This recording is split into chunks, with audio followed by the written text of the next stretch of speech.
No one could get near the dog. Not even the Americans with their rifles, their boots, their cowboy swagger. The mutt had been brought in to guard the women's barracks, snarling at everyone, sinking his teeth into fences and sometimes flesh. Soldiers called him Demon. But one day, something strange happened. A young Japanese nurse knelt in the dust. Her frame was thin, her face sunburnt, her uniform tattered at the sleeves. The dog growled. She didn't flinch. Slowly, she pulled a rice ball from her pocket, unwrapped in silence. No words, no sudden moves, just an outstretched hand and a long, still breath. The dog hesitated. Then, to the shock of every man on watch, he stepped forward. It was not obedience, not surrender. It was something older, quieter. Recognition. By the end of the week, she was walking the beast by a torn piece of twine. The same men who'd failed with commands and leather gloves now watched her in disbelief. No one could explain it. But the dog followed her like a shadow. No one quite remembered when the mutt first appeared. Some said he wandered into the supply yard just days after the firefight at Naha. Others swore he came out of the jungle like a specter, ribs showing, fur matted with blood and mud. Whatever the truth, by the time the Americans laid eyes on him, he was already wild, yellow-eyed, scarred, growling low, as if he'd survived too many betrayals. When the soldiers threw him scraps, he wouldn't eat until they turned their backs. When a corporal tried to approach with a rope, he lunged and clamped down on the man's boot, tearing through the leather like paper. It took 3 men to get him off. They tried to put him down then and there, but someone, maybe out of boredom, maybe curiosity, suggested they keep him. He could be useful, they said, maybe even trainable. They named him Demon. It was meant as a joke at first, but by the time the second man got bit, no one laughed. The brass sent him by transport crate to Saipan, to a new POW camp holding Japanese women captured during the last Pacific sweeps. Nurses, auxiliaries, even clerks, not frontliners, but hardened in other ways. The dog arrived snarling and snapped at anything that moved. When a guard tossed in a raw pork chop, the meat vanished so fast it was hard to say if he'd eaten it or swallowed it whole.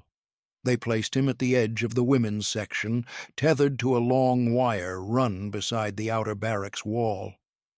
The idea was simple. No one gets out if they think their leg might get torn off on the way. But he didn't just guard the fence. He stalked it. He prowled back and forth from morning till dusk, body low, tail stiff, eyes burning holes through the barbed wire. The women called him Oni, demon in their own tongue. And for once both sides agreed. His presence unsettled everyone. Guards didn't want to get near his line. Prisoners walked in long arcs to avoid him. And when he howled at night, low and guttural, it felt less like a dog's voice and more like something primal from a forest long forgotten. The Americans tried everything. The sergeant from Montana said he'd trained cattle dogs tougher than war. He stepped up one morning with a heavy glove and a tin of biscuits.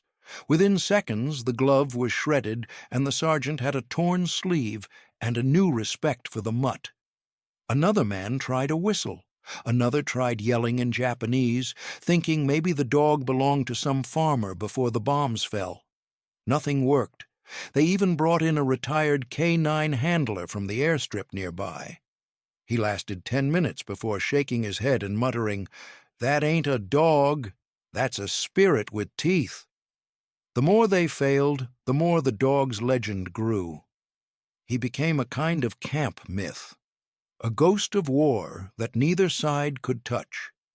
Guards told stories of seeing him stare at shadows that weren't there. Prisoners whispered of how his ears perked when certain women walked past. No one dared test the fence at night anymore, not because of the guards, but because of him. Demon didn't fetch, he didn't sit, He didn't chase balls or respond to names. He patrolled his territory like it belonged to him, and maybe it did. After all, no one else could claim it. The Americans had bullets, the women had silence, but he had something else entirely: hunger, rage, memory. Whatever drove him, it couldn't be tamed, at least not by any man who tried. She was not a man. She was not even supposed to be there. Her name was Reiko, and she did not speak it unless asked. 22 years old, a nurse by training. She had been pulled from the wreckage of a field hospital outside Tinian, found tending to a soldier whose intestines had spilled out like ribbons. Her uniform was soaked in blood, his, maybe some of her own. When the Americans shouted at her to raise her hands, she kept pressing a cloth against the man's wound. A guard had to drag her away. Even then, she did not scream. In the camp, she moved like a shadow. Her hands wrapped bandages with eerie calm. She helped other prisoners who had ulcers, sprained ankles, broken spirits. She never raised her voice. She never begged. The guards marked her file with a single sentence: uncooperative, but compliant. In truth, they didn't know what to make of her. She followed orders, but not like the others. She didn't appear afraid, and that unnerved them more than defiance. They gave her kitchen duty at first, then laundry, eventually medical detail. When one of the guards cut his hand on a rusted fence, Reiko was the one who stitched it. He never forgot how steady her fingers were. She didn't even flinch when he cursed from the pain. Just tied the final knot, stood, and bowed. No thanks, no words, only that impossible stillness. What the guards couldn't see was the world she had been shaped by. In Tokyo, at the Imperial Nurses' College, compassion was not taught. Discipline was, precision, endurance. She had learned how to treat men with missing limbs, how to push morphine into the veins of screaming soldiers without blinking. She had cleaned wounds filled with maggots, and sometimes left them in when told. Mercy was not hers to give. Only the Emperor could grant that. They drilled it into her like anatomy, service over self. Her hands were not hers, her voice was not hers. Only her silence remained. But there was one thing she did keep, a memory: her father's farm, north of Ibaraki, before the war, before the recruiters came, before the fires. She used to walk beside him at dawn, barefoot, trailing behind a pack of lean dogs that her father trained to herd ducks and pigs and children. He used to say, "A dog knows the heart before it knows the hand." He taught her to wait, to listen, to crouch low and let the dog come to her. Never force, never yell. Let him choose you. She hadn't thought about that in years, not until she saw the dog they called Demon. He was circling the fence again, mouth dripping, hackles raised, when she came out of the infirmary one morning. Most of the women avoided him, but Reiko stopped. She didn't look away. She didn't move, just stood there, still as a stone, and watched him. He snarled. She blinked, slowly. He bared his teeth. She didn't flinch. Something passed between them. Not a truce. Not yet. But something older. Recognition. A guard yelled at her to move. She didn't respond until the third call. Then she bowed and stepped away. That night, the dog laid down near the corner of her barrack. The next morning, he was still there. The guards joked about it. One said maybe she smelled like meat. Another said the dog had finally gone soft. But none of them got close, and none of them noticed the way Reiko paused, just slightly, when she passed him again. Her eyes lowered, her hand resting on her hip, where a rice ball would one day sit. Not yet, not now, but soon, because the dog wasn't following commands. He was watching her. It started with a flick of the tail, nothing more. But in a place where even silence had weight, the smallest shift rippled like thunder. That morning, as Reiko passed by with her rice ball wrapped in cloth, the dog stood, not a snarl, not a bark, just stood, muscles taut, watching her with eyes that had once glared down rifles. And then, without warning, she knelt. No words, no gesture, just the slow, deliberate motion of unwrapping the cloth, revealing a palm-sized ball of sticky rice and crumbled fish. She placed it gently on the ground, not close, but near enough. Then she waited. The guards, watching from the distance, tensed. Someone muttered, "She's gonna lose a hand." But the dog didn't lunge. He sniffed the air, then the ground, and then, impossibly, he padded forward. 2 steps, 3, his body low, his ears back. He sniffed the rice, took it in his jaws, backed away, ate. No blood, no growl, just chewing. A silence followed, heavy and stunned. A corporal cursed under his breath. Another laughed too loud, like the sound might chase away the strangeness.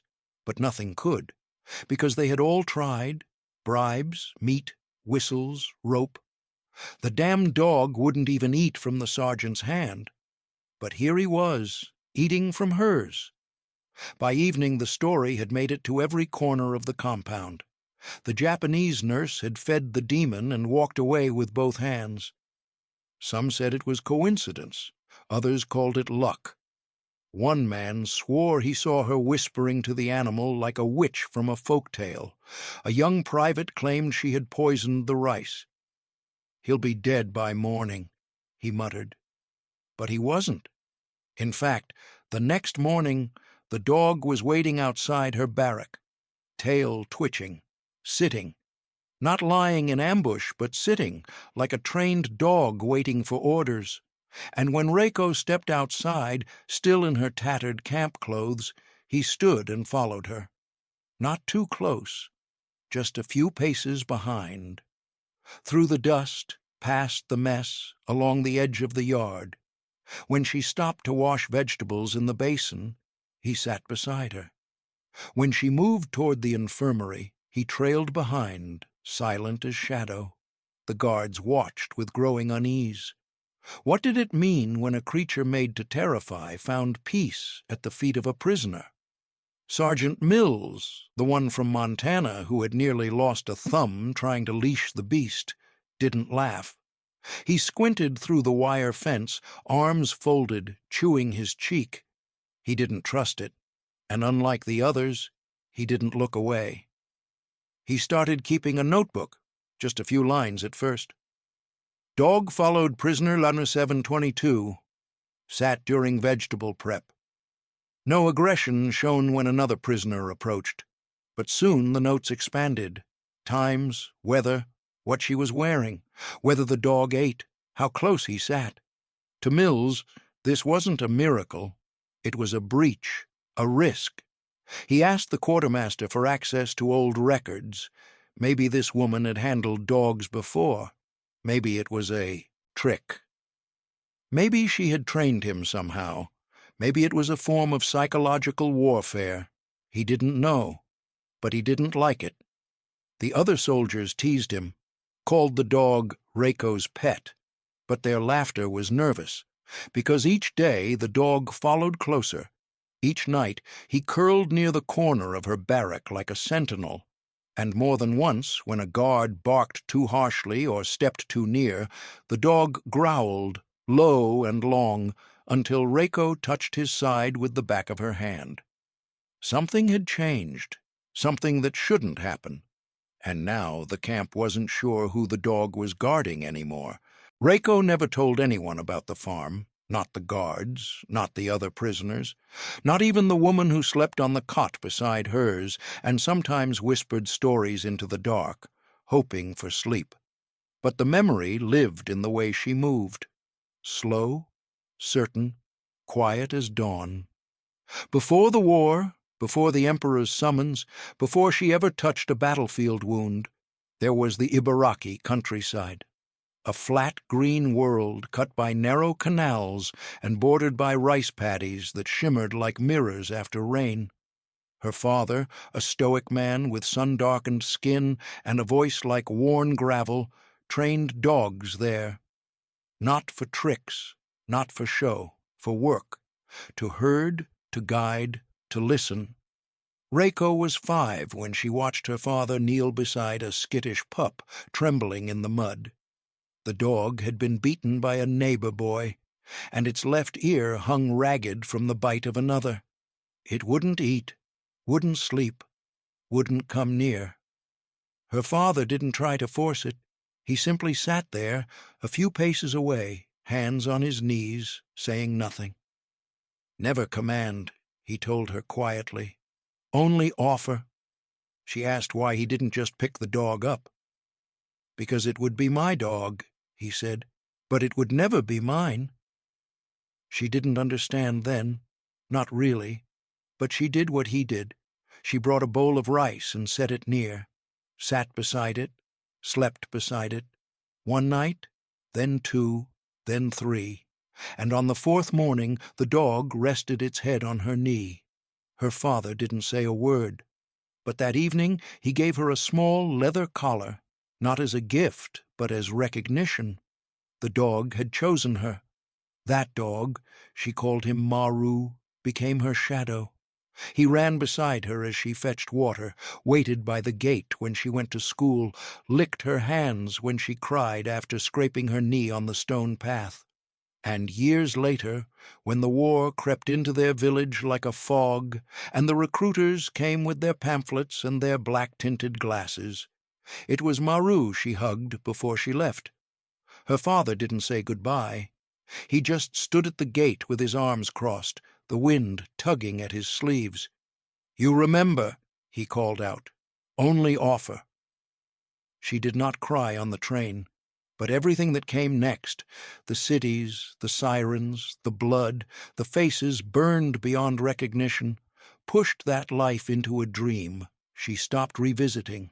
The rice fields, the dog, the soft sigh of wind in the grass. She folded it all into a place she could not afford to reach for. In Tokyo, they taught her discipline. How to cut clean, how to sterilize bone saws, how to stand when her feet bled. Emotion was weakness, hesitation was death. She learned to bow, not to question. She learned to inject, to suture, to obey. Maru faded into silence, until now. Until the yellow-eyed dog began following her shadow like an echo of a forgotten life. Until her hands, unthinking, moved the way they had moved as a child. Until the touch of fur beneath her fingers lit something inside. Her chest she had thought was long buried. She didn't speak of it, she didn't have to, because when she knelt and placed the food down, she wasn't feeding a beast. She was remembering who she had been before war taught her to disappear. And the dog, the one they called Demon, seemed to remember something too. There were no shouted commands, no sharp whistles, no stiff collars or punishing tugs. What happened next didn't look like training at all. It looked like waiting. Reiko never tried to control the dog. She didn't treat him as a tool or a threat or even a challenge. She treated him the way her father once told her to treat all things wounded, with patience, with silence, and above all, with presence. Each morning, after roll call, she sat on the dirt path beside the barracks, a small tin bowl in her lap. Sometimes it held cooked rice, other times scraps from the kitchen, broth-soaked potato skins, bits of fish, salted vegetables if she was lucky. She never placed the food too close. She simply set it down, folded her hands, and waited. The dog always came. Not at first. Sometimes it took 10, 15 minutes. But eventually he'd slink out from the edge of the barracks, where the dust met the wire, and approach in slow circles. Each day, a little closer. Each day, a little more trust. By the 2nd week, he sat beside her while she ate, not touching, just close. His eyes followed her hands, not out of fear, but familiarity. She never reached for him. That would come later. Reiko's world narrowed to these quiet routines. She timed her chores to line up with the dog's patrol. If she swept the walkway, he followed. If she fetched water, he trailed behind. When she bent over to wash vegetables at the basin, he lay in the shadow of her knees, eyes half-lidded, resting but alert. The guards began to take notice. At first, they only watched, whispered, shook their heads. But then, one morning, something strange happened. Reiko sat down, as always, bowl in hand. The dog followed, as expected, but instead of waiting, he nuzzled her elbow. Just once. A soft, brief gesture, as if to say, "I'm ready."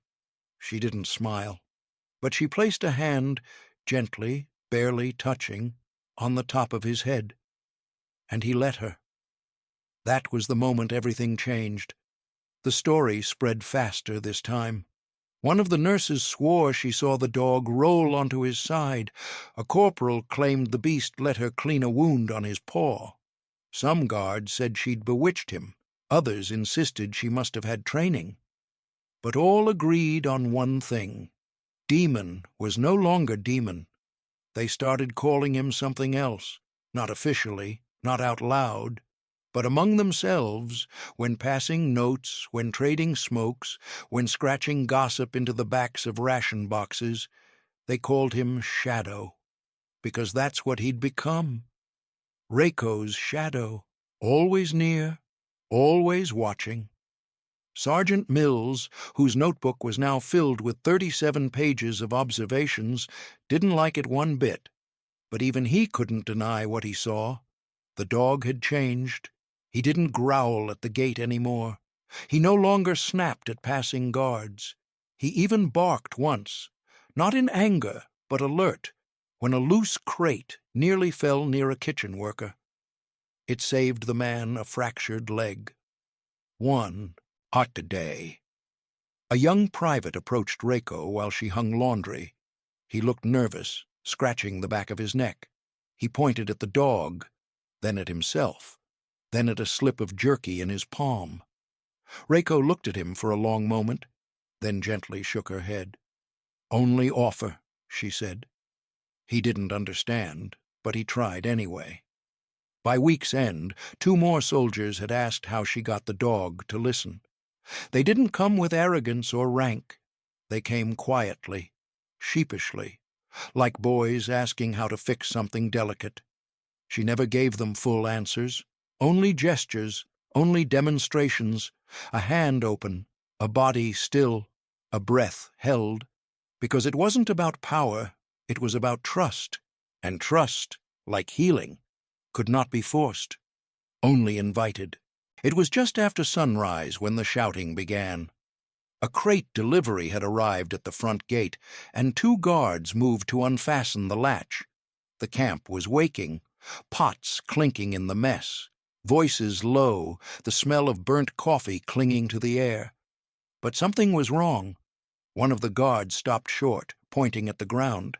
The dog was there, curled tight against the post like a coiled spring, not sleeping, not relaxed, but watching. His fur bristled along the ridge of his spine, and a sound rumbled from deep in his chest. Not a bark, not a whine, a growl, long and low and steady, like the sound of a blade being drawn from a sheath. A corporal stepped closer, muttering something about getting the mutt out of the way. He didn't even raise his hand before the dog leapt halfway to his boot, teeth bared, snapping so close the man stumbled back and dropped his clipboard into the dirt. For a heartbeat, everyone froze. Then Reiko stepped forward. She wasn't called. No one gave her permission. But as the tension thickened, as the other prisoners shrank back and the guards reached for their holsters, she walked. Slowly, calmly, across the yard, past the barracks, toward the dog. No one said a word. She knelt beside him in the dust. Her knees touched the ground just inches from his muzzle, and still he growled, but softer now, as if confused, as if waiting for a signal that hadn't come. She didn't touch him.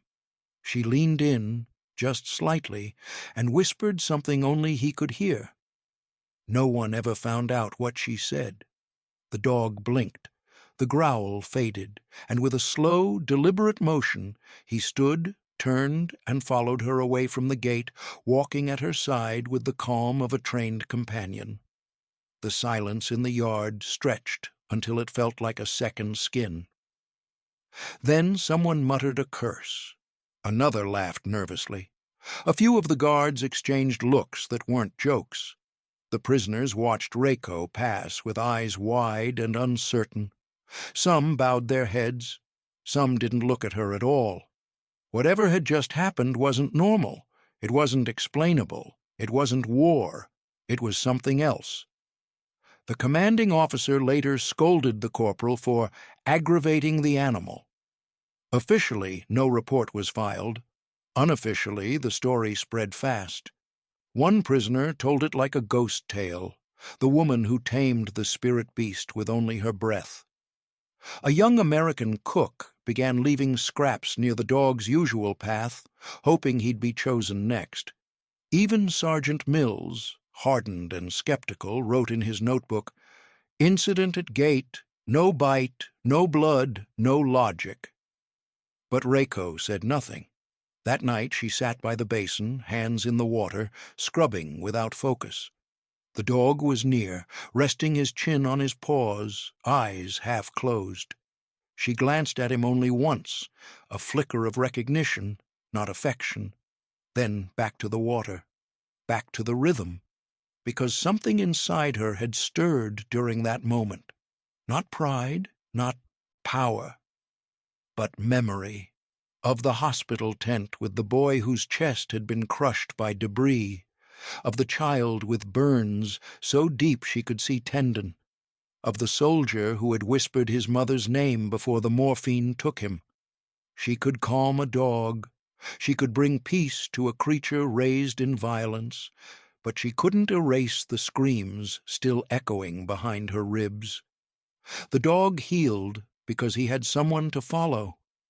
Reiko was still trying to remember what it felt like to lead herself. The change began as a murmur, a glance, a nod. The same guards who once barked orders at Reiko now hesitated when she passed. Some even greeted her with an awkward tilt of the head. No rank, no permission. Just a strange, quiet acknowledgement, a kind of respect. They didn't call her by name. Most didn't even know it, but they had given her a new one, the Dog Lady. It started as a joke, tossed over cigarettes behind the watchtower, but the name stuck, not in mockery, in something closer to reverence. She never asked for it, she never responded to it, but she knew. Every morning someone left scraps beside the kitchen steps, not for her, but for the mutt who now followed her like a shadow cast in fur. Cooked fish bones, salted biscuit ends, a slice of ham wrapped in paper. The dog accepted nothing without her presence, but he no longer bared his teeth at strangers. That simple fact, that the beast who once terrified the yard now sat beside laundry lines and shared food with trembling hands, had begun to shift something in the air. The line between enemy and person blurred. One corporal who had once spat near Reiko's shoes now handed her a sewing kit when her tunic tore. A lieutenant offered her a jacket on a windy morning, muttered something about regulation but never asked for it back. These weren't kindnesses, not exactly. They were gestures of uneasy familiarity, of people who could no longer quite convince themselves that the woman walking past them was the same as the ones they had been trained to hate. It was the dog that did it. He changed their story. In every briefing, every training reel, the Japanese soldier was presented as fanatical, cruel, inhuman. But this woman, silent, calm, crouched in the dirt beside a former menace turned companion, didn't fit the script. She didn't demand. She didn't plead. She simply existed. And in her stillness, she disrupted their certainty. They didn't know what to make of that, but not everyone welcomed the shift. On a Thursday morning, a new officer arrived from Guam, Captain Travers, a man with pressed sleeves, polished boots, and the kind of smile that never reached his eyes. He was efficient, quick, measured, and within 24 hours he noticed something that displeased him.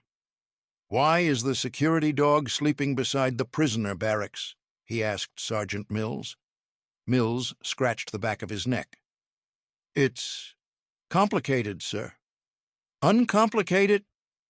He watched Reiko during morning chores, watched how the guards deferred without realizing, watched how the dog never growled at her touch, how she never spoke unless asked. It wasn't discipline, it was control. And that made Travers uneasy. To him, there were rules. Prisoners obey, guards command, dogs bite. What he saw was something else entirely, an inversion, a threat. He asked to review Reiko's file. It was thin, too thin. No evidence of training, no reports of disobedience, no rationale for the hold she seemed to have over the camp's most volatile asset. "She's softening the men," he said, "making them forget." No one responded, but in the days that followed, orders became tighter. Reiko was reassigned to latrine duty. Her rations were cut. The dog was forbidden from sleeping near the barracks. And yet every morning he came, and every morning she stood, pale, silent, unblinking, watching the new lines drawn in the dust. Respect in war was never given freely, and when it appeared, it painted a target on your back. The order came down at midday, clipped and final. The dog was to be removed from the women's section immediately. No discussion, no exceptions. Colonel Walker had reviewed the reports, watched the routines, and come to a conclusion that felt simple to him. The animal was a security risk. The woman was a destabilizing influence. Together, they were a problem that needed solving. Fraternization, he called it. Loss of control, erosion of discipline. The soldiers didn't argue, but they didn't move quickly either. When word spread that the dog was to be caged, a strange tension settled over the camp. Reiko felt it before anyone told her. The air changed. The mutt lifted his head and paced, restless, his ears flicking toward sounds that hadn't yet arrived. Two guards approached with a metal cage dragged across the dirt, its door rattling with every step. The dog saw it instantly. His body stiffened. The old demon rose up from wherever it had been sleeping. He snarled deep and feral, a sound the camp had not heard in weeks. Prisoners froze. Guards reached for batons. Someone shouted to back up. They tried to loop a rope around his neck. The dog exploded. He lunged with a violence so sudden it knocked one man flat. Teeth snapped inches from a throat. Another guard swung a baton, missed, and stumbled backward. Dust flew. The cage tipped and crashed onto its side. The dog circled, barking now, wild and furious, every scar on his body screaming at once. This was not defiance. This was survival. Shouts filled the yard. Rifles were raised. Fingers hovered on triggers. "Stop!" Reiko's voice cut through the chaos like a blade. It was louder than anyone had ever heard her speak. She stepped forward, hands raised, eyes fixed not on the soldiers, but on the dog. "Please," she said, her accent thick, her English broken, but clear. "One moment." Colonel Walker hesitated. He did not like the look of the animal. He liked even less the way every man seemed to be waiting on the word of a prisoner. But the dog was still loose, still dangerous, and something in Reiko's posture, the calm, the certainty, made him nod once. "Make it quick." She knelt in the dust, just as she had the first day, slowly, deliberately. The dog paced, snarling, torn between rage and recognition. She did not reach for him. She did not command. She whispered. No one could hear the words, not the guards, not the prisoners, not even Sergeant Mills, standing 10 paces away, heart pounding, notebook forgotten in his pocket. But the effect was unmistakable. The dog stopped. His barking faded into a low whine. His body sagged, the fight draining out of him like water from a cracked vessel. He stepped forward, trembling, and pressed his forehead against Reiko's shoulder. She wrapped her arms around his neck, not tight, not claiming, just holding. She whispered again. Then she stood, turned, and walked away. The dog did not follow. For a moment, no one moved. Then, quietly, he padded toward the edge of the yard, past the fallen cage, past the guards, past the wire gate that had once been his post. He paused only once, looking back at Reiko. She bowed her head. Then he was gone. No one cheered. No one spoke. The dust settled. The cage was righted. Orders were barked to resume duties. But something had cracked open in that moment, something no one could name. Colonel Walker cleared his throat and walked away, convinced he had restored order. He did not see the looks exchanged behind him. He did not hear the silence that followed Reiko for the rest of the day. She returned to her chores. Her hands shook only once. Some said the dog ran into the jungle and vanished. Others swore they saw him watching from the tree line for days. No one knew the truth, only that the camp felt emptier without him. And if this story is moving you, take a moment to like the video and leave a comment below telling us where you're watching from, because some ghosts cannot be tamed. They can only be set free. The gate was left open for a single hour. Not officially, not in writing, but the command came from someone high enough to make it happen without questions. The jungle beyond the perimeter fence was thick, hot, and teeming with sound. The dog stood at the edge of it all, his body tense but still, as if waiting for permission that no one could give. No one tried to stop him. No one dared. He stepped forward once, then again, then vanished into the green. Some believed that was the end. The dog, once feared and then revered, had simply returned to the wild. Others weren't so sure. Within days, rumors began. A guard swore he saw a blur in the trees during night patrol. A prisoner swore she heard a familiar bark echo during a thunderstorm. Even Reiko, when asked, offered only a shrug. He chose, she said. Then she returned to peeling potatoes like nothing had changed. But it had. Something in the camp felt thinner now. Lighter, maybe. Or emptier. It was hard to say. The guards no longer lingered near the fence. The prisoners no longer glanced toward the shadows between the trees. And Reiko, who had once drawn glances herself, became once again a background figure. Quiet, efficient, unbothered. She didn't speak of him again. Not even to the few guards who had, over time, begun offering her quiet nods or awkward greetings. They missed the dog, too, but she never gave them the comfort they sought. She didn't indulge stories or confirm sightings. She didn't correct them either. He had become something else now. Not a pet, not a symbol. Something harder to hold, harder to name.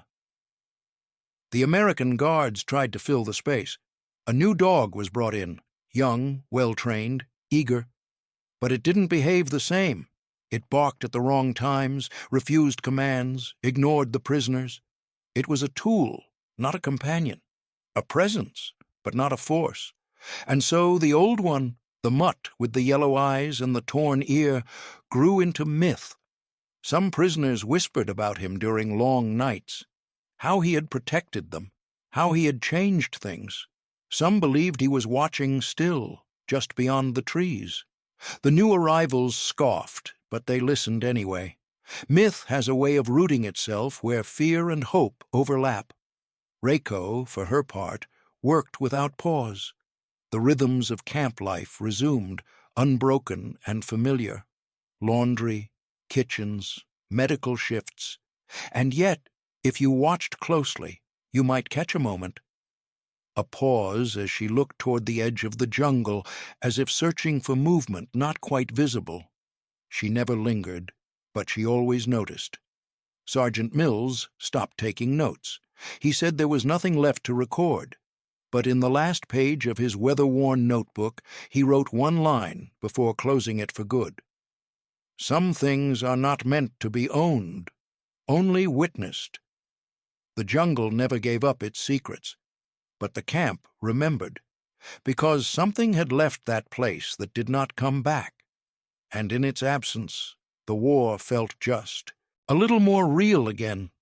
The quiet returned, the order, the rules, but so did the unease, as if the dog had carried away the last bit of softness left in that place. Because even in war, not all losses are loud. Some slip into the trees and never return. Some slip into the trees and never return. When the ships finally came, there were no celebrations, no flags, no music, just lists and lines and silence. The war was over, papers were signed, uniforms were packed away, and Reiko, the woman some guards still called the Dog Lady, stood quietly as her name was read aloud from a clipboard smudged with rain. She carried no suitcase, no medals, just a threadbare blanket folded under one arm and a chipped rice bowl she had kept hidden beneath her cot. A guard tried to offer her food for the trip, a tin of peaches, slightly dented, but she declined with a bow. Her hands were still, as always. No one asked about the dog. No one included him in the manifest. He remained a memory, not a record. Reiko boarded the repatriation vessel with the other prisoners, her expression unreadable. As the shoreline of Saipan faded into mist behind them, she did not turn back. Her eyes stayed forward, toward Japan, toward whatever waited among the ruins of home. And what she returned to was not the country she had left. Ibaraki was a husk, the rice fields unplanted, the villages silent, roofs collapsed under the weight of seasons passed without repair. Her family home was gone, her neighbors either dead or moved. The dogs she once trained with her father had long vanished. Some said eaten, some said lost in the firebombs. But Reiko did not cry. She found work in a hospital that had no walls. She cleaned floors, wrapped bandages, whispered to dying men in voices softer than the wind. She never told anyone about the American camp, never mentioned the dog. But sometimes, when a stray limped through the alley behind the field tent, she would pause her sweeping and set down a bowl of water, then sit beside it and wait. Years passed. The war became a chapter in school books. Names were forgotten, places renamed, but the story remained, carried not in official reports, but in the memory of those who had seen it or felt it and could not let it go. Sergeant Mills became a schoolteacher in Kansas. He never talked much about the Pacific, but one night when his grandson asked about the old scar on his arm, he told a story. "There was one prisoner once," he said. "Didn't speak much. Japanese nurse. Strange kind of quiet. Tamed a ghost, though, a dog no one could touch. She did it without a leash, without a word. Just sat with him, day after day. And for a little while," he paused, "we all remembered what mercy looked like." The boy asked if it was a true story. Mills just smiled. True enough to remember. And he did. So did others. The corporal who kept a sketch of the dog in his locker. The cook who saved his rations for weeks after Reiko left, still hoping the mutt would return. Even Colonel Walker, stern and proud, was once heard muttering to his aide, "That prisoner wasn't like the rest." She wasn't, because she didn't win the war. She didn't change its outcome. She didn't lead an uprising or save a dozen lives.